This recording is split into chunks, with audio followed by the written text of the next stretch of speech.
organized. The biggest is what you see first. Give me your turn.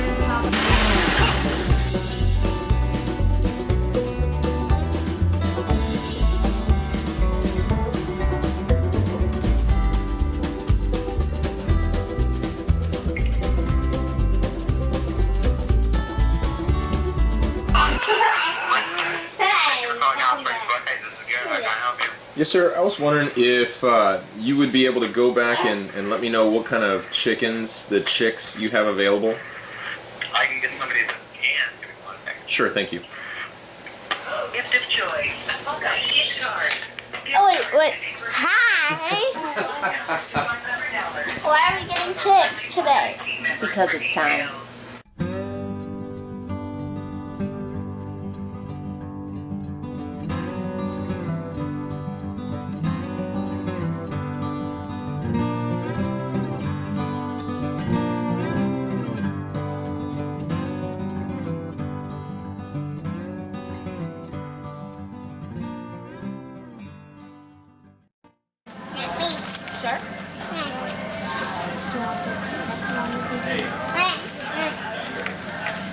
Elsie, do you want to choose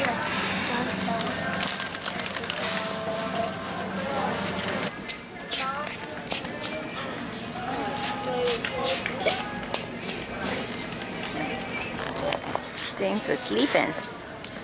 He just woke up and he doesn't know where he is. Can we go to the chickens and look around, look up there? We're gonna wait until our friends get here, and then we'll Come on, go. Janai, you want to go look over here?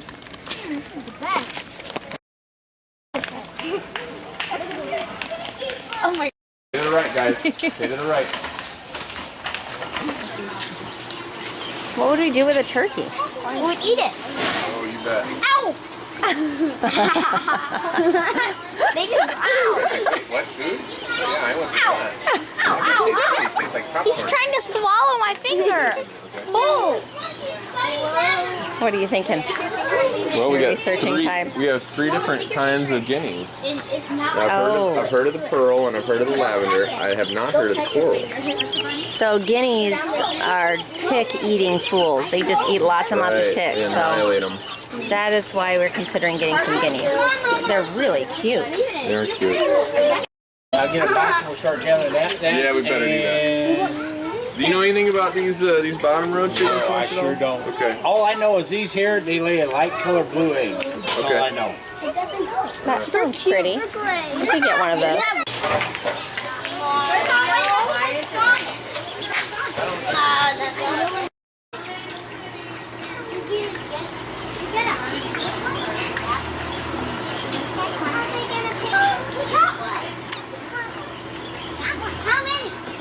He's looking over each one. He's like, He's a good picker.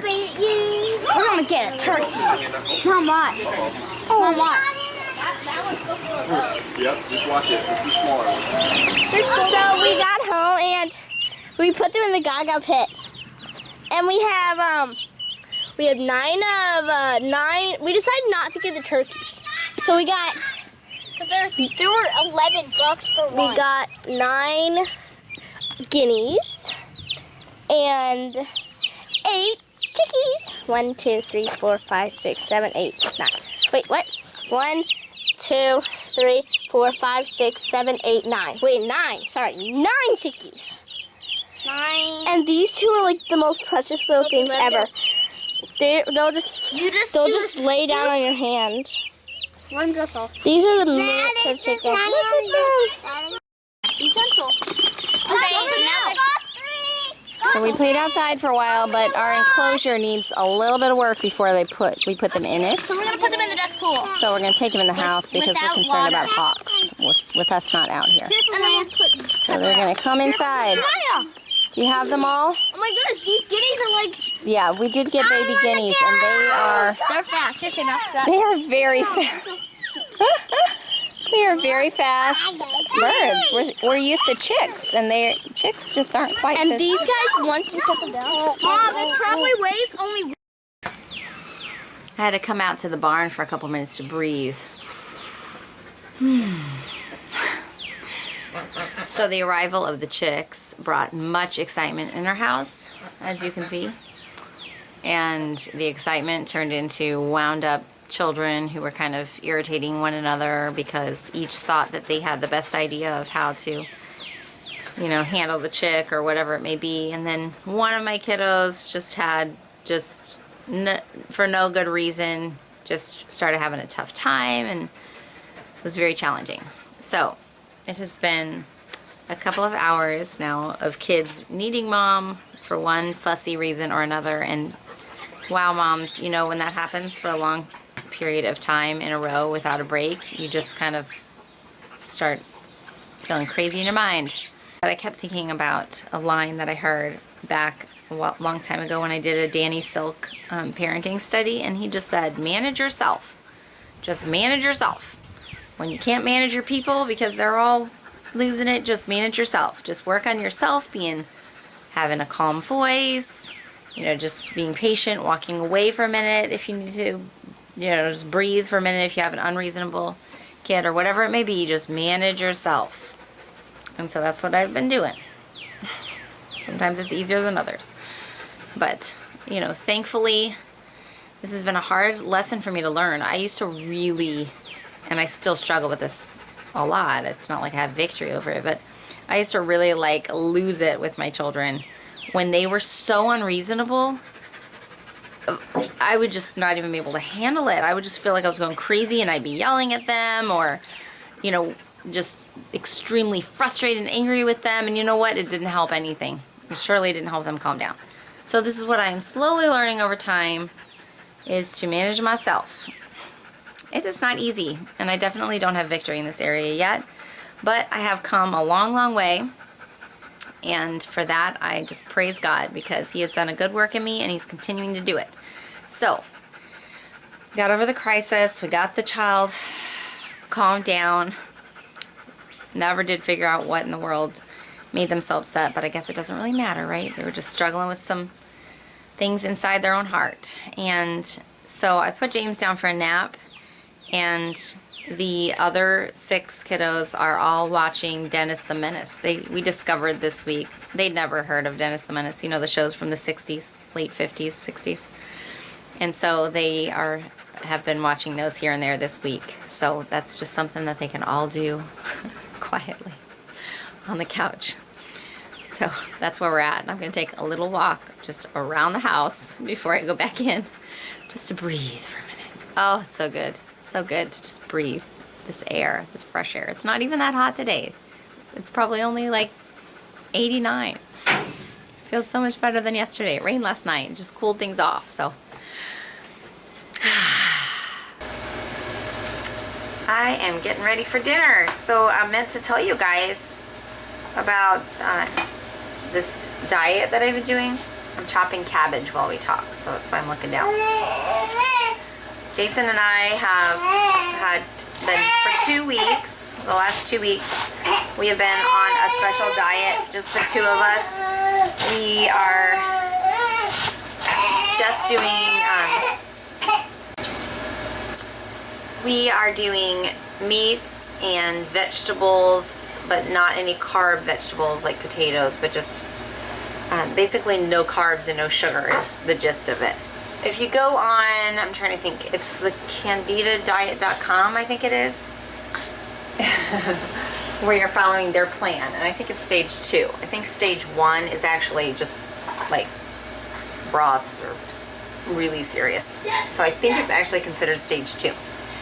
But we both have been just struggling with some skin things, and I've just, you know, hadn't been feeling the best, and so we knew this is what we needed to do, but it's surely not fun. So my first several days, I was just feeling so sick, and I finally realized I needed a little bit more. So I added in some berries, which are really low sugar. I'm doing berries sometimes, and I am doing some cheese every once in a while. And what else? What else did I add in? I had serious like sugar cravings and blood sugar crashes, major blood sugar crashes, which is why I realized that I needed a little bit more. But Jason's doing good, and of course it's boring. It's a boring diet. What can you say? But we're both feeling better already, and I'm not having those sugar cravings anymore. Although it's amazing how much I am an emotional eater. Like when I am tired, I want to eat. Or when I am frustrated, I want to eat. Or just feeling stressed about something, or worried about something, or bored. Like all of those things, my first reaction is like to go to the pantry and find something yummy to eat. And so it's amazing how much you recognize that when you go on a diet like this. What are you wanting? You want to say hi? You're saying hi, my name is James. Yeah, James. It's amazing because you keep going to the pantry in those emotional moments, and then you're like, oh wait, there's nothing fun for me to snack on. And it helps you to realize like carbs for me are kind of addicting, I guess, because I really like them. Anyway, so what we've been doing is like tonight I'm making spaghetti for the kids with a meat sauce, and so I made a big batch of ground beef, so I'm doing the spaghetti for them, and for us I'm taking some of that ground beef and I am making sauteed cabbage, and we're gonna have cabbage and beef for Jason and I. Okay, so you can see when you first put this cabbage in, it really fills up your pan. This is one entire head of cabbage in this really big saucepan. Not a saucepan. What's the name for this pan? I need to ask my brother-in-law. Uh-oh, that's an unhappy toddler. Okay, anyway, it really fills up the pan. I put in, like I said, it's about a 1/3 cup of water, okay? So, watch this magic. We are going to just steam it here. Okay, it's 5:58 right now. Let's see how long this takes.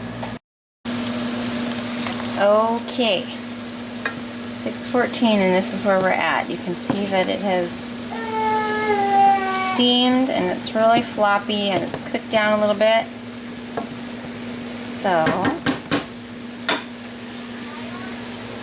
I'm going to throw in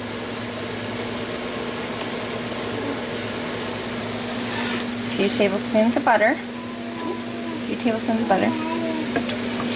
And now I'm going to crank up the heat so that I can saute this and get it nice and brown. So we're going to get that butter melted down in there. I'm going to add some salt.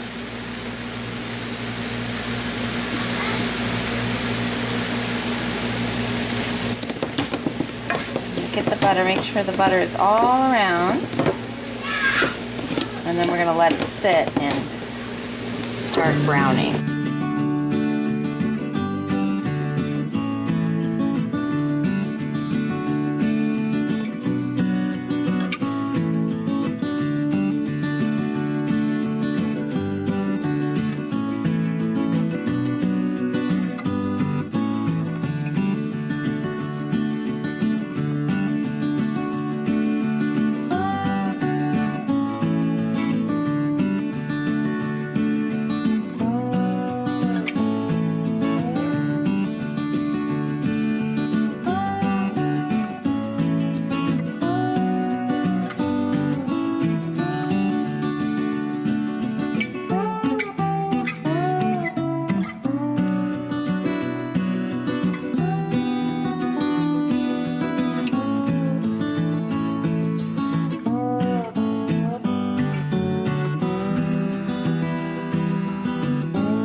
To show you how this looks before I serve it. So I had some tomato sauce that didn't have any sugar or anything in it, and so I put in about 3 tablespoons full just to add a little bit of flavor, but doesn't that look delicious?